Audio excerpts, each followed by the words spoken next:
ನಮಸ್ಕಾರ ಸ್ನೇಹಿತರೆ, ನಮ್ಮ ನಂಬಿಕೆಗೆ ಸ್ವಾಗತ ಸುಸ್ವಾಗತ.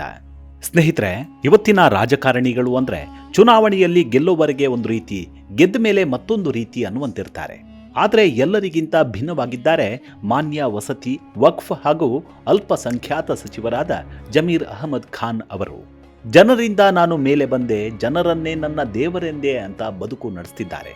ಇವರು ನಡೆದು ಬರ್ತಿರುವ ದಾರಿ, ಜನರ ಕಷ್ಟಕ್ಕೆ ಇವರು ಹೇಗೆ ಸಹಾಯಕ್ಕೆ ನಿಲ್ತಿದ್ದಾರೆ, ಅವರ ರಾಜಕೀಯ ಬದುಕು ಹೇಗಿದೆ ಅನ್ನೋದನ್ನು ನೋಡಿದ್ರೆ ಪ್ರಸ್ತುತ ರಾಜಕಾರಣಕ್ಕೆ ಇಂಥವರು ಬೇಕೇ ಬೇಕು ಅನಿಸುತ್ತೆ.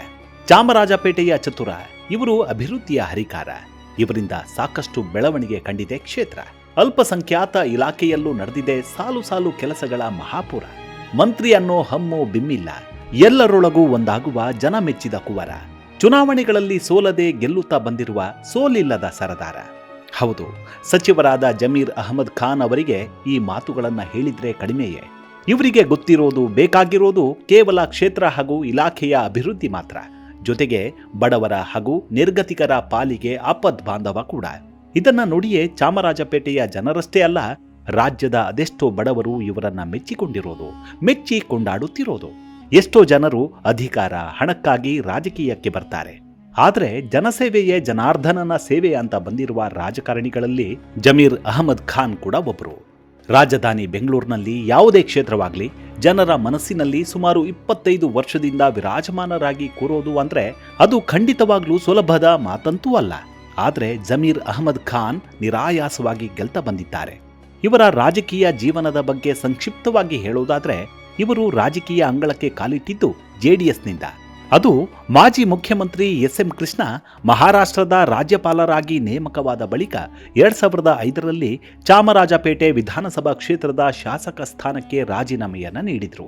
ಆಗ ಎದುರಾದ ಉಪಚುನಾವಣೆಯಲ್ಲಿ ಜೆಡಿಎಸ್ನಿಂದ ಸ್ಪರ್ಧಿಸಿದ ಜಮೀರ್ ಅಹಮದ್ ಮೊದಲ ಬಾರಿಗೆ ಶಾಸಕರಾಗಿ ವಿಧಾನಸಭೆಗೆ ಆಯ್ಕೆಯಾದರು. ಅಷ್ಟೇ ಅಲ್ಲ, ಕುಮಾರಸ್ವಾಮಿ ನೇತೃತ್ವದ ಕಾಂಗ್ರೆಸ್ ಜೆಡಿಎಸ್ ಮೊದಲ ಮೈತ್ರಿ ಸರ್ಕಾರದಲ್ಲಿ ಹಜ್ ಮತ್ತು ವಕ್ಫ್ ಸಚಿವರಾದರು. ಅಲ್ಲಿಂದ ಇವರು ಹಿಂತಿರುಗಿ ನೋಡಿದ್ದೇ ಇಲ್ಲ. ಬದಲಾದ ಕಾಲಘಟ್ಟದಲ್ಲಿ 2016ರಲ್ಲಿ ಜೆಡಿಎಸ್ ತೊರೆದ ಜಮೀರ್ ಕಾಂಗ್ರೆಸ್ ಪಕ್ಷವನ್ನು ಸೇರ್ತಾರೆ. ಪಕ್ಷ ಬದಲಾದರೂ ಇವರ ವ್ಯಕ್ತಿತ್ವ ಬದಲಾಗಲಿಲ್ಲ, ವರ್ಚಸ್ಸು ಕುಂದಲಿಲ್ಲ, ಕ್ಷೇತ್ರದ ಜನರು ಕೈ ಬಿಡಲಿಲ್ಲ. ಇವತ್ತು ಜಮೀರ್ ಅಹಮದ್ ಖಾನ್ ಕೇವಲ ಸಚಿವರಾಗಿ ಮಾತ್ರ ಹೆಸರು ಮಾಡಿಲ್ಲ, ಮುಸ್ಲಿಂ ಸಮುದಾಯದ ಪ್ರಭಾವಿ ನಾಯಕರಾಗಿಯೂ ಬೆಳೆದು ನಿಂತಿದ್ದಾರೆ. ತಮ್ಮ ಬಿಡುವಿಲ್ಲದ ರಾಜಕೀಯ ಜಂಜಾಟದಲ್ಲೂ ಸಮುದಾಯದ ಏಳಿಗೆಗಾಗಿ ದುಡಿತಿದ್ದಾರೆ. ಇವತ್ತು ಸಮುದಾಯದ ನಾಯಕರಲ್ಲಿ ಅಗ್ರಗಣ್ಯವಾಗಿ ಇವರ ಹೆಸರು ನಿಂತಿದೆ. ಹಾಗಂತ ಇವರು ತಮ್ಮ ಸಮುದಾಯಕ್ಕಷ್ಟೇ ಮೀಸಲಾಗಿಲ್ಲ, ಎಲ್ಲ ಸಮುದಾಯದವರ ನಡುವೆಯೂ ಅಷ್ಟೇ ಬೆರೀತಾರೆ. ಅವರ ಕಷ್ಟಗಳಿಗೂ ಸ್ಪಂದಿಸ್ತಾರೆ. ಇದರಿಂದಲೇ ಇವರು ಎಲ್ಲೇ ಹೋಗಲಿ ಇವರದೊಂದು ಅಭಿಮಾನಿ ಪಡೆ ಅಲ್ಲಿ ಸೇರಿರುತ್ತೆ. ಅಣ್ಣ ಅಂದ್ರೆ ನಮ್ಮ ಜಮೀರ್ ಅಣ್ಣ ಅಂತ ಹಾಡಿ ಹೊಗಳುತ್ತಾರೆ. ಇನ್ನು ಸಚಿವರಾಗಿ ಜಮೀರ್ ಅವರು ಮಾಡ್ತಿರುವ ಅಭಿವೃದ್ಧಿ ಕಾರ್ಯಗಳು ಒಂದೆರಡಲ್ಲ. ಅಲ್ಪಸಂಖ್ಯಾತ ಸಮುದಾಯಗಳ ಸಾಮಾಜಿಕ, ಶೈಕ್ಷಣಿಕ ಮತ್ತು ಆರ್ಥಿಕ ಅಭಿವೃದ್ಧಿಗೆ ಒತ್ತು ನೀಡುತ್ತಿದ್ದಾರೆ. ಶಿಕ್ಷಣ ಸಾಲದ ಮೊತ್ತವನ್ನು ಹೆಚ್ಚಿಸಿರೋದು ಅವರ ಮಹತ್ ಕಾರ್ಯಗಳಲ್ಲಿ ಒಂದು. ಅಲ್ಲದೆ ಅಲ್ಪಸಂಖ್ಯಾತ ವಿದ್ಯಾರ್ಥಿಗಳು ಹೆಚ್ಚಿನ ಸಂಖ್ಯೆಯಲ್ಲಿ ಸ್ಪರ್ಧಾತ್ಮಕ ಪರೀಕ್ಷೆಗಳಲ್ಲಿ ಪಾಲ್ಗೊಳ್ಳಲು ಅಗತ್ಯ ನೆರವು ನೀಡಲಾಗ್ತಿದೆ. ಹೊಸ ಯೋಜನೆಗಳನ್ನು ಜಾರಿಗೆ ತರುವುದು ಸೇರಿದಂತೆ ವಿವಿಧ ಕಾರ್ಯಕ್ರಮಗಳನ್ನು ಪರಿಚಯಿಸುತ್ತಿದ್ದಾರೆ. ಕ್ರೈಸ್ತ, ಸಿಖ್, ಬೌದ್ಧ ಮತ್ತು ಜೈನ ಸಮುದಾಯಗಳ ಮುಖಂಡರೊಂದಿಗೆ ಸಭೆಗಳನ್ನು ನಡೆಸಿ ಅವರ ಅಭಿವೃದ್ಧಿಗೆ ಸಂಬಂಧಿಸಿದಂತೆ ಕ್ರಮಗಳನ್ನು ಕೈಗೊಳ್ಳುತ್ತಿದ್ದಾರೆ. ಇನ್ನು ಇದರ ಜೊತೆ ವಸತಿ ಇಲಾಖೆಯೂ ಇವರ ಬಳಿ ಇದೆ. ಇದನ್ನು ಕೂಡ ಜಮೀರ್ ಅಹಮದ್ ಅವರು ಸಮರ್ಪಕವಾಗಿ ನಿಭಾಯಿಸ್ತಾ ಬಂದಿದ್ದಾರೆ. ಕರ್ನಾಟಕದಾದ್ಯಂತ ಪ್ರಗತಿಯಲ್ಲಿರುವ 1,80,253 ಮನೆಗಳ ಕಾಮಗಾರಿಗಳನ್ನು 2020 ಡಿಸೆಂಬರ್ ಒಳಗೆ ಪೂರ್ಣಗೊಳಿಸಲು ಶ್ರಮಿಸುತ್ತಿದ್ದಾರೆ. ಎರಡನೇ ಹಂತದಲ್ಲಿ 40,000 ಮನೆ ಹಂಚಿಕೆ ಕಾರ್ಯ ಮುಗಿದಿದೆ. ಅದರಲ್ಲೂ ಯಾವುದೇ ಭ್ರಷ್ಟಾಚಾರಕ್ಕೆ ಆಸ್ಪದ ಕೊಡದೆ ಅರ್ಹರಿಗೆ ಮನೆ ಸಿಗುವಂತೆ ಜಮೀರ್ ಅಹಮದ್ ಖಾನ್ ಕ್ರಮ ಕೈಗೊಂಡಿದ್ದಾರೆ. ಇದರ ಜೊತೆ ಇನ್ನೂ 2,30,000 ಮನೆಗಳನ್ನು ಬಡವರಿಗೆ ಕೊಡಿಸಲು ಮುಂದಾಗಿದ್ದಾರೆ. ಈ ಎಲ್ಲಾ ಕಾರ್ಯಗಳು ಜನ ಮನ್ನಣೆ ಗಳಿಸಿವೆ ಅನ್ನೋದ್ರಲ್ಲಿ ಎರಡು ಮಾತಿಲ್ಲ. ಇನ್ನು ರಾಜಕೀಯವಾಗಿ ಹೇಳಬೇಕಂದ್ರೆ, ಪಕ್ಷ ಸಂಕಷ್ಟಕ್ಕೆ ಸಿಲುಕಿದಾಗಲೆಲ್ಲ ಇವರು ಮುಂಚೂಣಿಯಲ್ಲಿ ನಿಂತ ಸಾಕಷ್ಟು ಉದಾಹರಣೆಗಳಿವೆ.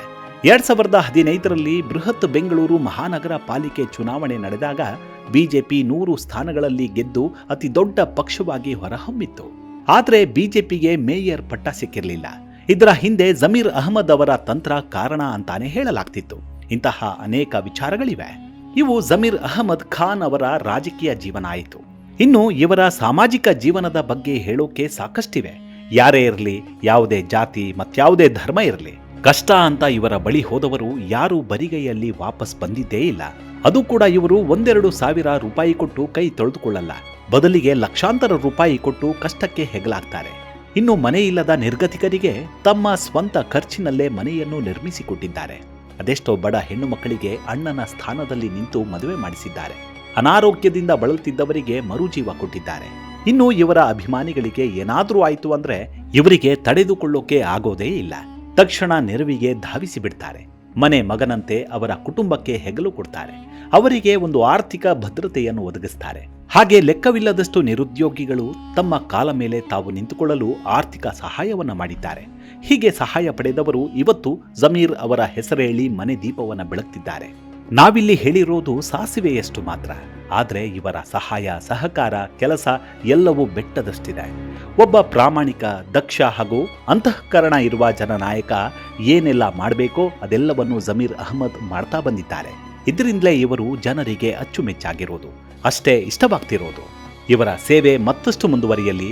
ಇವರು ಬಡವರ ಆಶಾಕಿರಣವಾಗಿ ಪ್ರಜ್ವಲಿಸುತ್ತಿರಲಿ. ಮುಂದಿನ ಸಂಚಿಕೆಯಲ್ಲಿ ಮತ್ತೆ ಸಿಗೋಣ. ನಮಸ್ಕಾರ.